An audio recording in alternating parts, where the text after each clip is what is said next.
우리 함께 찬송하겠습니다. 찬송가 357장입니다. 찬송가 357장 주 믿는 사람 일어나. 우리 함께 찬송합니다. 357장입니다. 주 믿는 사람 일어나 다 힘을 합하여 이 세상 모든 마귀를 다 쳐서 멸하세. 저 앞에 오는 적군을 다 싸워 이겨라. 주 예수 믿는 힘으로 온 세상 이기네. 믿음이 이기네. 믿음이 이기네. 주 예수를 믿음이 온 세상 이기네. 온 인류 마귀 괴율로 큰 죄에 빠지니 진리로 띠를 띠고서 늘 기도 드리세. 참 믿고 의지하면서 겁없이 나갈 때 주 예수 믿는 힘으로 온 세상 이기네. 믿음이 이기네. 믿음이 이기네. 주 예수를 믿음이 온 세상 이기네. 끝까지 이긴 자에게 흰 옷을 입히고 또 영생 복을 주시니 참 기쁜 일일세. 이 어두운 세상 지나서 저 천성 가도록 주 예수 믿는 힘으로 온 세상 이기네. 믿음이 이기네. 믿음이 이기네. 주 예수를 믿음이 온 세상 이기네. 아멘. 기도하겠습니다. 하나님 아버지 감사합니다. 오늘도 저희에게 새날을 주셔서 생명을 연장시켜 주시고 오늘도 우리 주님께서 은혜로 함께하여 주실 줄 믿고 또한 감사드립니다. 우리 주님께서 우리의 삶의 모든 필요를 채워주십니다. 영적으로 육신적으로 모든 필요를 주님께서 많이 채워주실 수 있음을 우리가 온전히 믿고 세상 바라보거나 세상 의지하지 않도록 도와주옵소서. 나 자신을 신뢰하지 않도록 도와주옵소서. 신뢰할 분은 주님과 또 주님의 말씀밖에는 없다라고 하는 것을 우리가 깊이 인식하고 고백하고 삶 가운데 실천할 수 있도록, 그래서 열매 맺는 삶, 주님께서 주시는 열매로 풍성한 삶이 될 수 있도록 은혜 베풀어 주옵소서. 사랑하는 성도님들의 생업도 아버지 사업장, 또 아버지 하나님 직장, 자녀들의 건강 모든 것을 주님께서 책임져 주시고 오늘도 주님께서 주신 말씀 붙들고 승리하는 하루 될 수 있도록 은혜 베풀어 주옵소서. 이 말씀을 통해서 저희에게 들려주시는 주님의 음성 듣기 원합니다. 하나님 함께 해주시고 주님께서 주신 말씀 주님께만 영광 돌리는 이 시간 될 수 있도록 함께하여 주옵소서. 예수 그리스도의 귀하신 이름으로 기도합니다. 아멘. 하나님 말씀 요한복음 21장 8절로 13절입니다. 요한복음 21장 8절로 13절 말씀 제가 읽습니다. 다른 제자들은 육지에서 거리가 불과 한 50칸쯤 되므로 작은 배를 타고 물고기 든 그물을 끌고 와서 육지에 올라보니 숯불이 있는데 그 위에 생선이 놓였고 떡도 있더라. 예수께서 이르시되 지금 잡은 생선을 좀 가져오라 하시니 시몬 베드로가 올라가서 그물을 육지에 끌어올리니 가득히 찬 큰 물고기가 153마리라. 이같이 많으나 그물이 찢어지지 아니하였더라. 예수께서 이르시되 와서 조반을 먹으라 하시니 제자들이 주님이신 줄 아는 거로 당신이 누구냐 감히 묻는 자가 없더라. 예수께서 가셔서 떡을 가져다가 그들에게 주시고 생선도 그와 같이 하시니라. 아멘. 우리 주님께서 제자들을 만나러 오셨습니다. 부활하신 주님은요, 제자들에게 갈릴리로 가라, 거기서 나를 보리라, 이 말씀을 전하셨고요. 그들은 예수님을 만나고자 갈릴리로 왔어요. 그리고 아직 주님은 오시지 않은 상황에서 제자들은 할 일을 찾아서 물고기를 잡으러 갈릴리 호수로 나갔습니다. 그런데 밤새 단 한 마리의 물고기도 잡지 못했죠. 그 상황에서 주님이 오셔서 그물을 배 오른편에 던지라 말씀을 주십니다. 그러니까 제자들은 그 말씀에 의지해서 그물을 던졌고요. 물고기들이 엄청나게 잡혔어요. 그 순간 요한은요, 말한 사람이 예수님이라고 하는 것을 깨닫습니다. 그래서 주님이시다 이렇게 외치니까 베드로는 단숨에 배에서 뛰어내려요. 예수님께 향해서 갑니다. 헤엄을 치고 막 가는 거예요. 나머지 제자들은 작은 배를 타고 물고기로 가득 찬 그물을 끌고 가죠. 베드로가 육지에 올라와 보니 예수님께서 아침 식사를 차려놓고 계신 거예요. 숯불을 피워놓으시고 그 위에 생선과 떡을 올려놓고 굽고 계셨던 거죠. 물론 주님은 배고픈 제자들을 손수 먹이고 싶으셨을 수도 있어요. 그러나 주님께서 준비하신 숯불, 또 떡, 생선, 이것을 보면요, 예전에 주님과 함께 있었을 때 제자들이 경험했던 일들이 그들에게 연상되는 것은 어쩔 수 없는 것 같습니다. 주님께서는 제자들에게 그때의 상황들을 연상시키시면서 암암리에 메시지를 주고자 하신 것이라는 생각이 들고요. 이것이 대부분의 학자들의 생각이고요. 저도 그러하다고 생각합니다. 의기소침해 있고 또 주님께서 하신 일에 대한 의미를 잘 찾지 못하고 있는 제자들에게 옛날 일을 연상시키심을 통해서 주님과 함께 살았던 시간, 그리고 주님이 주셨던 말씀, 이것들을 생각나게 하는 일을 지금 주님께서는 이루고 계시다는 것을 생각해 볼 수 있겠습니다. 주님께서 이런 목적으로 이런 일을 행하셨다면 오늘 말씀은 제자들에게 어떤 의미가 있을까? 이것을 함께 생각해 보고 싶습니다. 8절로 굳어집니다. 다른 제자들은 육지에서 거리가 불과 한 50칸쯤 되므로 작은 배를 타고 물고기 든 그물을 끌고 와서 육지에 올라보니 숯불이 있는데 그 위에 생선이 놓였고 떡도 있더라. 베드로는요, 잡은 물고기에 관심이 있기보다는 빨리 예수님을 뵙고 싶은 마음이 가득 찬 거예요. 그래서 먼저 헤엄을 쳐서 육지에 올라와 있어요. 다른 제자들은 한 90m 정도 거리라고 합니다. 그 거리를 작은 배로 그물을 끌고 왔죠. 그런데 올라와 보니 숯불이 있습니다. 그 위에 생선과 떡이 놓여 있었어요. 물론 보통의 아침 식사일 수 있습니다. 그런데 숯불을 보는 순간 베드로에게 어떤 생각이 떠올랐을까요? 주님께서 고초를 당하실 때 베드로가 주님을 부인했던 때가 바로 숯불 옆에서 불을 쬐고 있었을 때였잖아요.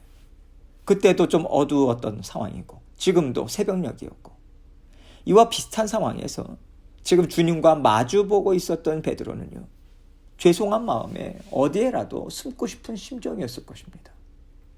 10절입니다. 예수께서 이르시되 지금 잡은 생선을 좀 가져오라 하시니, 주님께서는 베드로에게 가서 다른 제자들과 함께 잡은 물고기를 좀 챙겨라, 이 뜻으로 말씀하신 것 같아요. 그러자 베드로는 가서 제자들과 함께 그물을 육지에 끌어올립니다. 11절입니다. 시몬 베드로가 올라가서 그물을 육지에 끌어올리니 가득히 찬 큰 물고기가 153마리라.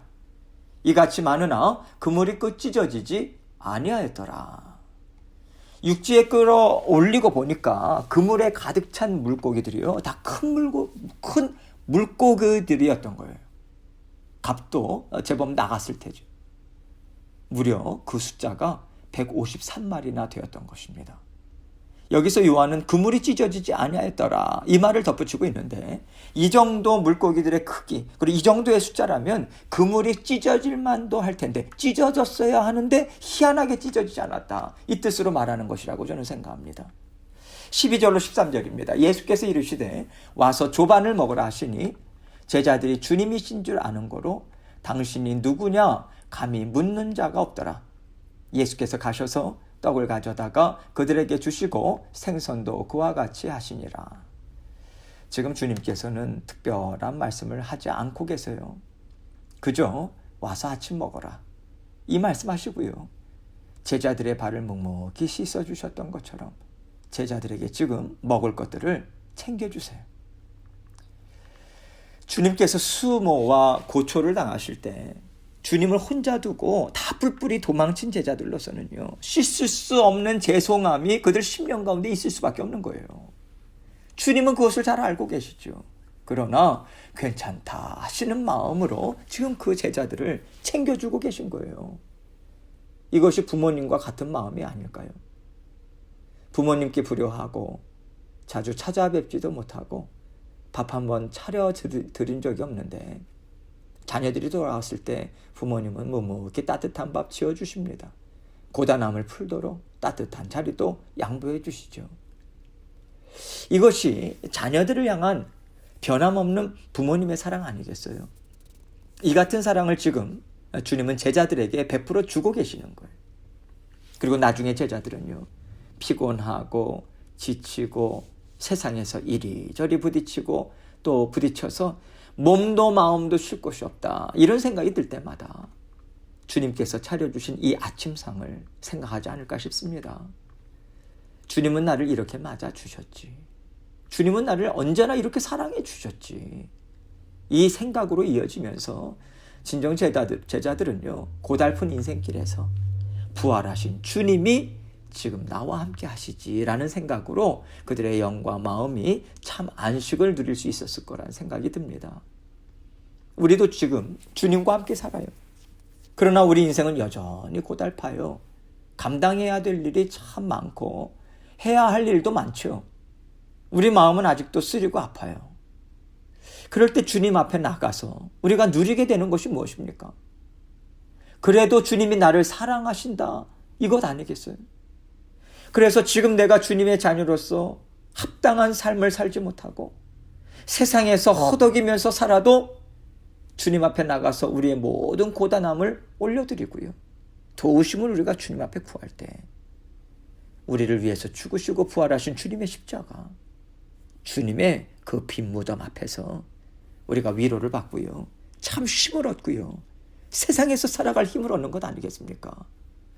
제자들에게도 이 쉼이 필요하기 때문에 우리 주님께서는 그들의 육신의 고단함, 지치고 괴로운 심령을 친히 이렇게 다독여 주시고 회복시켜 주셨다고 저는 생각합니다. 왜냐하면요, 제자들은 이제 어디 가서 편히 쉴 곳도 없어요. 마음은 육신보다 더 괴로울 거 아니겠습니까? 죄책감으로요. 이것을 주님께서 다 채워주시는 거예요. 괜찮다 하시는 거예요. 나는 이미 너희를 다 용서했어. 지금도 나는 너희를 사랑하고 있고 앞으로도 나는 너희와 이렇게 함께 살 거야. 그러니 힘들고 지치고 어려울 때마다 나를 생각해라, 나를 찾아라. 내가 너희의 힘이 될 것이고 내가 너희의 참 안식처가 되어줄 것이다. 주님께서는 이것을 제자들에게 말씀해 주고 싶으신 거예요. 더군다나 주님께서는 153마리라는 큰 선물을 주셨습니다. 주님은 제자들이 겪고 있는 현실적인 문제, 현실적인 어려움 또한 해결해 주신다는 것 아니겠어요? 누가 제자들을 도와주겠어요? 제자들은 숨어 있기에 바빠요. 그리고 그들이 할 수 있는 것은 물고기 잡는 것밖에 없잖아요. 그런데 거기에서도 수확을 얻지 못하니 어떻게 그들이 살겠습니까? 우리 주님께서 그 모든 필요를 채워주시되 말씀으로 채워주시고요, 살아계셔서 언제나 제자들과 함께 하시는 하나님으로 나타내 주시니 그들에게 얼마나 힘이 되겠어요? 그들이 얼마나 힘이 나겠습니까? 내가 너희의 먹고 살아가는 일 책임질 거야. 그러니 너희는 나만 의지해라. 이 메시지 또한 함께 주고 계시다고 생각합니다. 육신의 필요를 주님의 말씀으로 체험을 받고요, 용기도 얻고 위로도 받고 주님으로부터 죄 용서함도 받는 뜻깊은 시간을 주님께서는 지금 제자들에게 베풀어 주고 계십니다. 주님께서 우리의 육신의 필요 또한 이렇게 채워주시지 않으시겠어요? 우리에게도 피곤함이 있어요. 고단함이 있습니다.